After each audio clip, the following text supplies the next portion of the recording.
സഞ്ജു നമ്മുടെ സഞ്ജു ആണല്ലോ.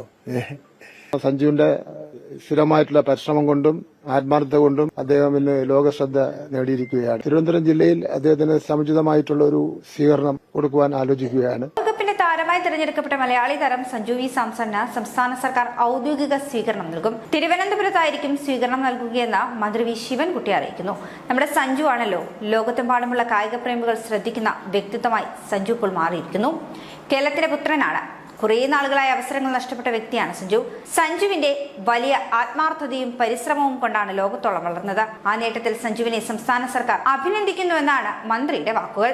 അതേസമയം 2020 ലോകകപ്പ് ഫൈനലിലും സെമിയിലും വെർച്വൽ ക്വാർട്ടർ ഫൈനലായി മാറിയ വെസ്റ്റ് ഇൻഡീസിനെതിരായ അവസാന സൂപ്പർ 8 മത്സരത്തിലും ഇന്ത്യയുടെ ടോപ്പ് സ്കോററായിരുന്നു സഞ്ജു. ലോകകപ്പിന്റെ റൺ വേട്ടയിൽ വെറും 5 മത്സരങ്ങൾ കളിച്ചുകൊണ്ടാണ് 321 റൺസുമായി സഞ്ജു ഇന്ത്യയുടെ ടോപ്പ് സ്കോറർ ആകുന്നതും.